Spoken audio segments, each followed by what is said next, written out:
বিচার ব্যবস্থার কথা উঠলেই আমাদের মাথায় আদালতের ছবি ভেসে ওঠে, তাই না? কিন্তু এই আদালতগুলো আসলে কিভাবে সাজানো? বিশেষ করে বাংলাদেশের ফৌজদারি বিচার ব্যবস্থায় কোন আদালতের ক্ষমতা ঠিক কতটুকু? আচ্ছা, চলুন আজ এই পুরো কাঠামোটা একদম সহজ করে বুঝে নেওয়া যাক।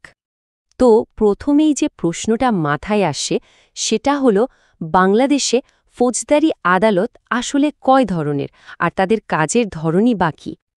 এই প্রশ্নের উত্তরটা কিন্তু লুকিয়ে আছে আমাদের আইনে, আর সে আইনটা হলো ফৌজদারি কার্যবিধি। এর ৬ নম্বর ধারাটা খুবই গুরুত্বপূর্ণ, কারণ এই একটা ধারাই পুরো সিস্টেমটার ব্লুপ্রিন্ট তৈরি করে দিয়েছে। এখানে বলা হয়েছে দেশে মোট ৫ শ্রেণীর ফৌজদারি আদালত থাকবে।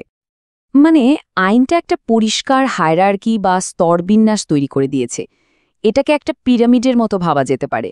এই পিরামিডের একদম চূড়ায় আছে দায়রা আদালত, আর এর নিচের স্তরগুলোতে রয়েছে বিভিন্ন ধরনের ম্যাজিস্ট্রেট আদালত।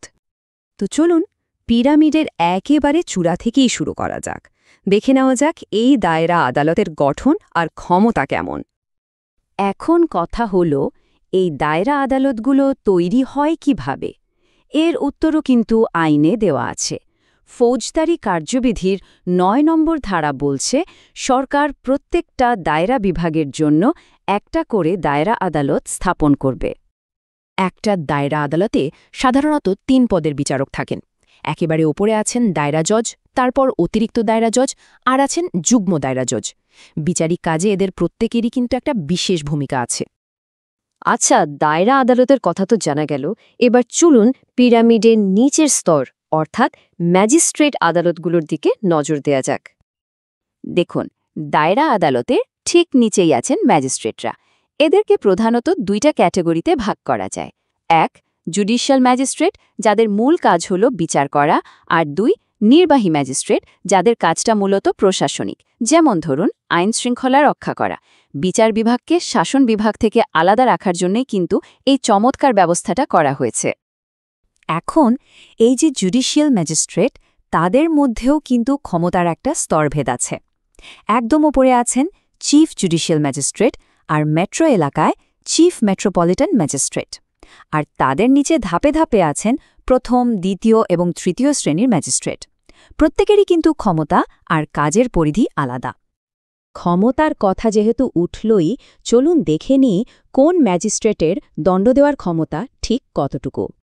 এই ক্ষমতার সীমাটাও কিন্তু আইনে পরিষ্কার করে বলে দেওয়া আছে। ফৌজদারি কার্যবিধির ৩২ নম্বর ধারাটা ভালোভাবে খেয়াল করতে হবে, কারণ এখানেই সব লেখা আছে। এই ৩২ ধারা অনুযায়ী এক এক শ্রেণীর ম্যাজিস্ট্রেটের জেল বা জরিমানা করার ক্ষমতা এক এক রকম। চলুন একটা তুলনামূলক চিত্র দেখে নিই, তাহলে বিষয়টা আরও পরিষ্কার হয়ে যাবে। তাহলে কি দাঁড়ালো? ব্যাপারটা বেশ সোজা। প্রথম শ্রেণীর বা মেট্রোপলিটন ম্যাজিস্ট্রেট সর্বোচ্চ ৫ বছরের কারাদণ্ড আর ১০,০০০ টাকা জরিমানা করতে পারেন।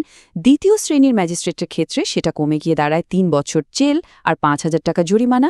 আর তৃতীয় শ্রেণীর ম্যাজিস্ট্রেটের ক্ষমতা হল সর্বোচ্চ ২ বছরের জেল আর ২,০০০ টাকা জরিমানা। মানে স্তর যত নিচের দিকে, দণ্ড দেওয়ার ক্ষমতাও তত কম। তো আদালতের এই স্তরগুলো তো বুঝলাম, কিন্তু সারা দেশে এই আদালতগুলো কিভাবে সাজানো থাকে? মানে এদের ভৌগোলিক বিন্যাসটা কেমন? এর উত্তরটাও আছে ফৌজদারি কার্যবিধিতেই। এবার ৭ নম্বর ধারায়। এখানে বলা হচ্ছে প্রত্যেকটা দায়রা বিভাগ হবে একটা বা কয়েকটা জেলা নিয়ে। তার মানে দেশের প্রশাসনিক ম্যাপের ওপর ভিত্তি করেই কিন্তু আদালতের এলাকা বা এখতিয়ার ঠিক করা হয়। আর বড় শহরগুলোর কি হবে? যেমন ঢাকা বা চট্টগ্রাম। হ্যাঁ, সেই ব্যবস্থাও আছে। প্রত্যেকটা মেট্রোপলিটন এলাকাকে বিচারিক কাজের জন্য আলাদা একটা দায়রা বিভাগ হিসেবেই ধরা হয়। এতে করে বড় শহরগুলোর জন্য নিজস্ব একটা বিচারিক কাঠামো থাকে। এত সব আলোচনার পর মূল প্রশ্নটা হলো, এই পুরো কাঠামোটা জেনে আমাদের লাভ কি? এটা কেন এত গুরুত্বপূর্ণ? এর গুরুত্বটা হয়তো একটা মামলার রায় থেকে সবচেয়ে ভালোভাবে বোঝা যায়। বলা হয়েছে আদালতের মর্যাদা ও স্বাধীনতা যে কোনো মূল্যে সমুন্নত রাখতে হবে, নতুবা সমাজপঙ্গু হয়ে পড়বে।